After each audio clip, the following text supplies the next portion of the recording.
on 95.2, 96 and 103.9 FM. Loving where we live. BBC Radio Cornwall.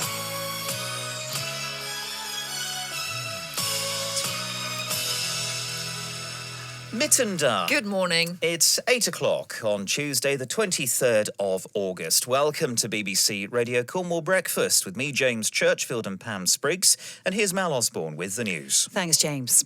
Fears have been raised about the safety of a river which runs alongside a busy Cornish cycle path after 3 dogs drowned in it. Parts of the Carnon River at Bissoe near Redruth are just a foot wide but 8 feet deep. Maxine Young's the Cornwall coordinator for Dog Lost, which reunites lost and stolen dogs with their owners. She says it's an accident waiting to happen. What appears to be a lovely green field, albeit overgrown with grass, an absolute treasure for dogs to bound through if they got through the fence, and then suddenly this horrible chasm with water in at the side of it, which you can't even see from the trail, which is close by.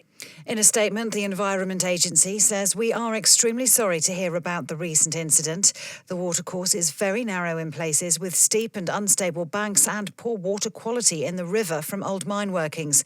We will again review the safety measures in place." James Churchfield and Pam Spriggs. BBC Radio Cornwall. Morning to you then. Welcome along to Tuesday's breakfast programme. Not a bad start weather-wise. We'll find out what the rest of the day has in store, and the next 5, in fact, with Wendy Wheatley in around about 10 minutes' time. First, though, this morning, calls are being made to highlight the dangers of a section of river between Falmouth and Truro after 3 dogs drowned there. The fast-flowing part of the Carnon River, which runs close to the Bissoe cycle trail, has been hidden by long grass and runs underground in places. Well, the calls come after a couple's 5-month-old puppy drowned while she fell into the river and was swept underground. BBC Radio Cornwall's Dick Strawn reports.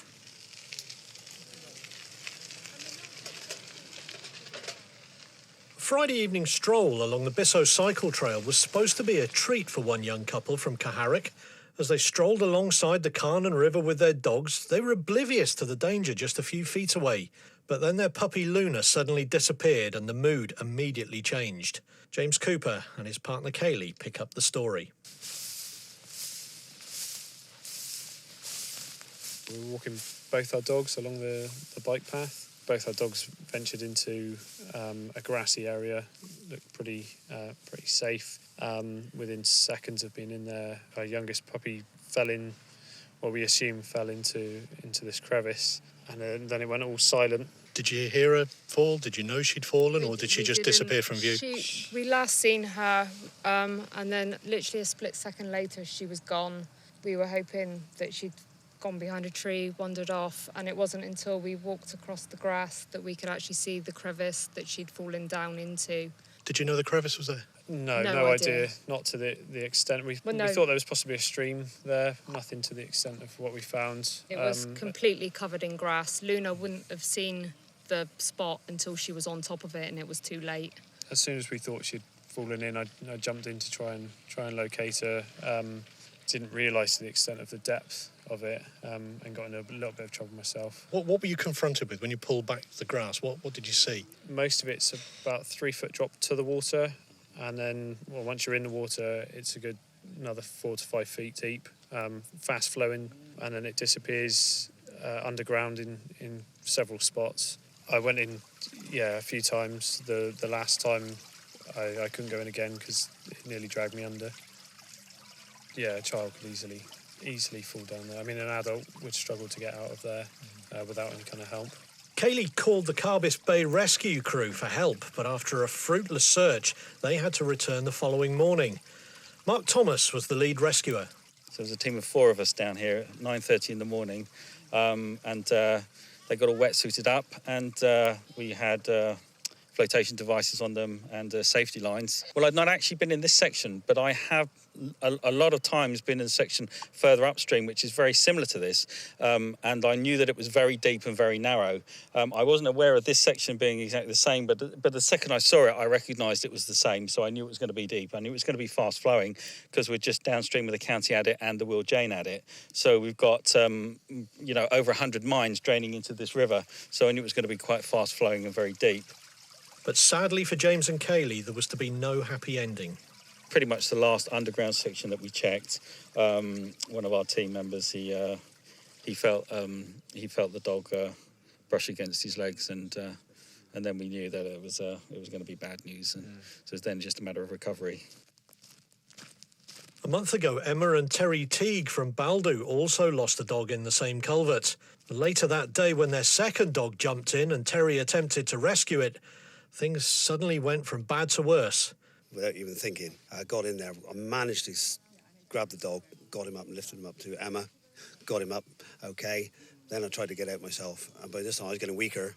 I couldn't grab anything. I got out, and I'll be perfectly honest, I leaned on that fence and I cried. I just burst into tears. It scared the life out of me. So without Emma, I would not have got out. A child wouldn't have a hope in hell. Terry and Emma never found the body of their missing dog, but for the Coopers, at least there has been some closure. We're glad we've got the closure of finding her. Without that, I don't know how we would have coped. BBC Radio Cornwall's Dick Strawn reporting. Well, the area in question is maintained by the Environment Agency. In a statement, they told us, "The Environment Agency is extremely sorry to hear about the recent incident of the dog drowning on the Carnon River in South Cornwall. This is a sad and tragic reminder of the dangers of this stretch of the Carnon River. We have installed fencing and warning signs along most of the river and have genuinely tried to warn of the dangers in this area and reduce the risks as much as we can. In the light of this incident, we will once again review the measures in place. In the meantime, we want to remind people to take real care in this area for themselves and their animals." The Environment Agency's response to that story, and there is footage of this, some footage that you can see, edited footage on our Facebook page this morning, facebook.com/BBC Radio Cornwall, and plenty of people have been viewing that and commenting, and we'll share some of those thoughts with you very shortly. Let's talk about this more now with Lucy Caswell from Mabe near Falmouth. Now, she lost her golden retriever, Indy, for 53 heart-wrenching hours close to the Bissoe Trail a couple of weeks ago. Hello, Lucy. Hello. What happened to Indy? Well, Indy unfortunately fell down a mine shaft. And she was missing, we were saying, for 53 hours. I mean, what was it like for you? It was awful. It was awful for the whole family. It was like losing a member of our family. And how did you find her in the end? It was my boyfriend that found her, and he almost fell down the mine shaft himself because you couldn't see it because it was covered in loads of grass and overgrowth. What sort of state was she in when she was brought up? She was really, really lucky. I mean, we're all really, really lucky to find her. She only had a cut under her eye and a cut under her nose as well. That was so lucky. Now, really Indy lucky. went down a mine shaft, as we've just been hearing. Now, we've been talking about the culvert near the Bissoe Trail here. What do you make of what you've heard about that? Well, it is a really dangerous area, and my heart really goes out to the family that lost Luna. I would say, I mean, I know that from my experience, I'm always going to keep my dog on a lead when I'm around those sort of areas because of all the dangers. And would you advise other dog walkers to follow suit? I really would, especially around that Bissoe area, definitely, yeah. Now, the Environment Agency, they say that signs are up. Have you seen any signs? I haven't actually seen any signs about the fast-flowing river or the mine shafts. This particular mine shaft wasn't capped, so they're now in the process of trying to organise someone to cap it. Lucy, we're very pleased that Indy has survived and relatively unscathed from her dreadful ordeal, falling down a mine shaft. Yeah, it was a nightmare with a happy ending. Thank goodness. Nice to talk to you, Lucy, and give our love to Indy, won't you? Lucy Caswell there from Mabe near Falmouth. Obviously, there are other concerns being expressed about this. The fact that part of this section of river has been covered by long grass. Very, very narrow section, so you can't actually see it's there at this depth as well. People expressing concerns not just for dogs off the lead, but inquisitive children as well who may actually stray into this sort of area. Thank you very much for your calls and comments on this. This from Susan. She said, or Eileen rather, keep dogs on leads. You wouldn't even know that this trap was there until you actually fell in. Eileen says it looks a horrible place and that poor little dog must have had a terrible demise. Sarah says, surely a person could fall in. It's not very obvious, and if you were looking ahead and not at the ground, you could possibly go down. This from Paul. He gave us a call this morning on 01872 222222. He rents a farm in nearby Gwenup and knows about that river, and he claims it's a death trap. His landlord paid for the overhanging banks to be dug up, and now it's a lot safer. Beforehand, Paul had known cattle to fall in, but they were lucky enough to pull themselves out. If you have your own thoughts on that, maybe you've walked that stretch, have seen that particular issue at first hand, please do let us know your thoughts on 01872 222222. Now, we do actually have part of a film that was released of the rescue, and you can see some of that attempt to rescue dear Luna that sadly didn't make it on the BBC Radio Cornwall Facebook page right now. And we'd welcome your thoughts. Plenty of those are starting to come in this morning, and we'll share some of those with you very shortly. How terribly sad. Well, with us now is Maxine Young, who's the Cornwall coordinator for Dog Lost, which reunites lost and stolen dogs with their owners. Maxine, good morning, and what do you make, first of all, of what you've been hearing?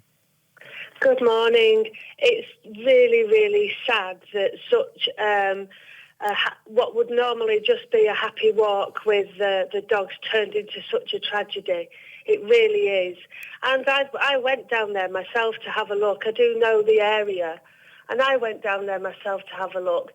And what appears to be a lovely green field, albeit overgrown with grass, an absolute treasure for dogs to bound through if they got through the fence, and then suddenly this horrible chasm with water in at the side of it, which you can't even see from the trail, which is close by. Yeah, because dogs love to run off lead, don't they? And as you were saying, a lovely area, or so the owners thought. They didn't realise that this culvert was there. No. And funnily enough, while we were there filming yesterday and talking to your chap, I was just watching people cycle along the trail there with their dogs happily running along by the bikes, because it is an area where dogs can, you would think, safely be off lead. And while I was there highlighting to some of the owners, do you know that this is there? A little dog came bounding through the fence, through the field, and was heading off that way towards the culvert. My heart was in my mouth, I can tell you. I bet. Do you think that there's enough signage to warn people of the culvert? No.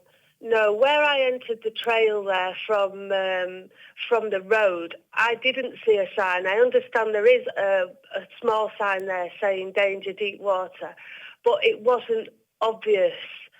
And I understand from other walkers who were using the trail that I asked that there is a sign at the other end as well.